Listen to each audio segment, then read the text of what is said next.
Olá, galerinha! Vai começar mais uma aula do professor Janderson.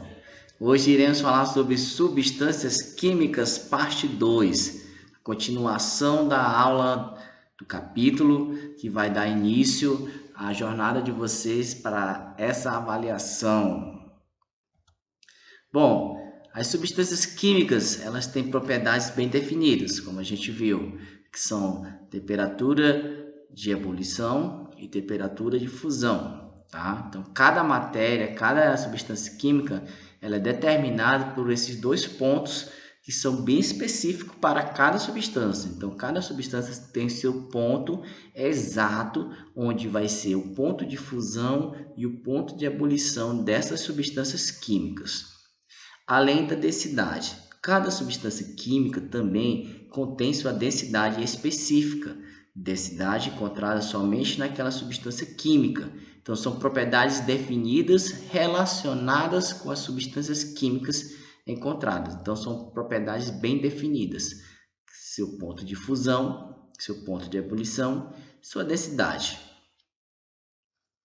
Substâncias puras. As substâncias puras são substâncias que não apresentam misturas, né? São substâncias simples, são substâncias mais simples que existem, ou seja, elas não têm contato com outras substâncias, tá? Ela não necessita encontrar outras substâncias para formar, ela necessita apenas de elementos básicos, elementos simples, para construir a substância. Então, são consideradas substâncias puras, pois ela não necessita de misturas de uma ou mais substâncias.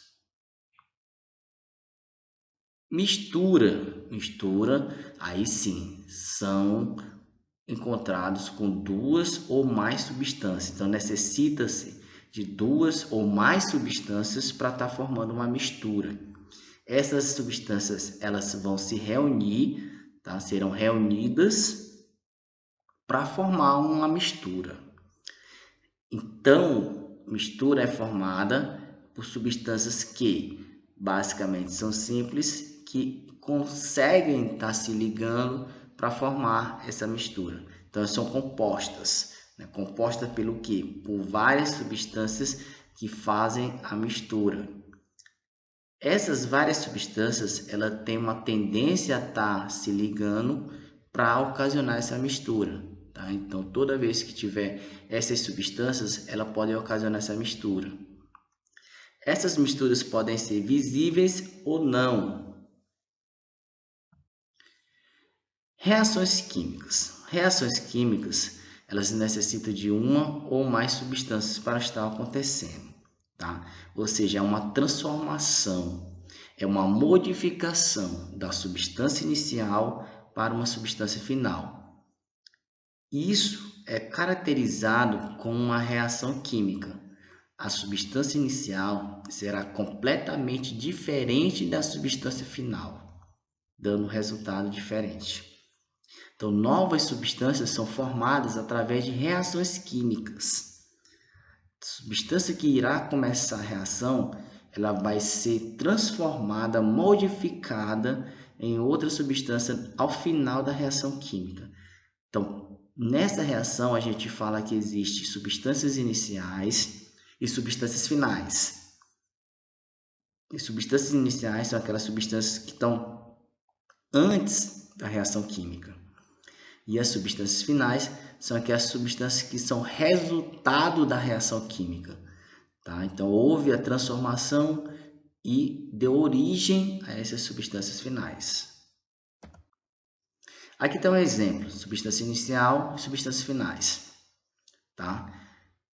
Antes da seta, são substâncias iniciais, conhecidas como reagentes. Tudo que tem antes da seta são substâncias iniciais.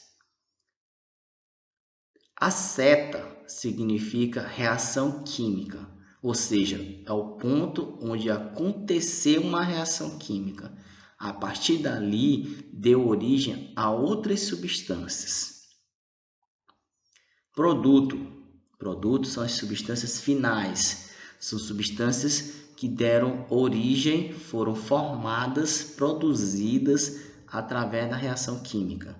Então, para acontecer uma reação química, ela vai originar outras substâncias. Então, observe que as substâncias antes da seta são diferentes das substâncias após a reação química, ou seja, depois da seta. Exemplo de uma reação química. Etanol mais gás oxigênio vão sofrer uma reação, a seta, e vão formar gás carbônico mais água. Observe que eu tenho duas substâncias iniciais, onde sofreram uma transformação e deram origem a duas substâncias finais.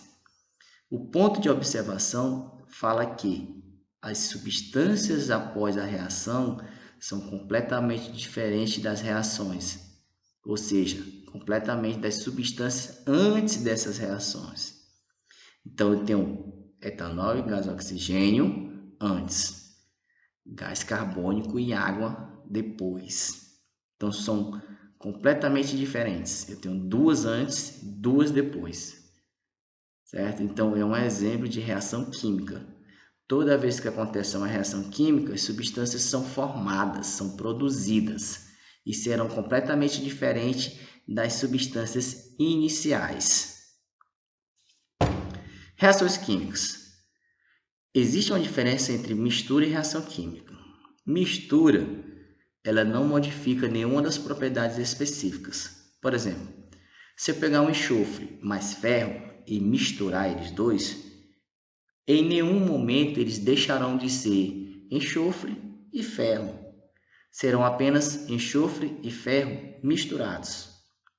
Mas se eu pegar enxofre mais ferro e ocasionar uma reação química, ou seja, ocasionar uma temperatura elevada, fazer com que eles recebam uma quantidade de energia suficiente para estar transformando eles vão dar origem a sulfato de ferro. Ou seja, eu tenho duas substâncias iniciais e uma substância final. A substância final é completamente diferente da substância inicial. Tá? Então, enxofre mais ferro, houve uma reação química, ou seja, a seta, e formaram o sulfato de ferro, que é uma substância completamente diferente. Então, existe essa diferença. Se você pegar e só misturar, ou seja, tem duas substâncias, misturaram, formaram uma substância simples, mais simples, formaram uma mistura de reações químicas. Já é outra ocasião você pegar um enxofre e ferro e ocasionar uma temperatura elevada para que essas duas partículas sofressem uma modificação, formando sulfato de ferro. Como é que eu sei as evidências? Se eu pegar a mistura enxofre mais ferro, eles não irão mudar de cor. Se eu pegar enxofre e misturar mais ferro, eles não mudarão suas propriedades. Ferro vai ficar sendo ferro, enxofre vai ficar sendo enxofre. Com reação química, não. O enxofre mais o ferro, ao sofrer essa reação química, eles vão mudar completamente de cor e mudarão também suas propriedades. O enxofre mais o ferro irão formar uma substância nova com propriedades novas e cor também diferenciada. Então, isso forma evidências de uma reação química. Reações químicas, como a gente falou, formado por substância inicial e substância final. As substâncias iniciais são os reagentes, ou seja, são as substâncias que sofrerão uma transformação, e o produto, que são as substâncias finais, que são o resultado da transformação. Tá? Então, como é que eu posso ter uma noção, compreender se realmente houve uma reação química? Evidências como liberação de calor, mudança de cor, mudança de odor, liberação de gás. São algumas evidências que comprovam que aconteceu uma reação química. Então, houve a substância inicial, sofreu uma reação química, produziu uma substância completamente diferente que a gente fala que é a substância final, o produto. Meu muito obrigado e até a próxima.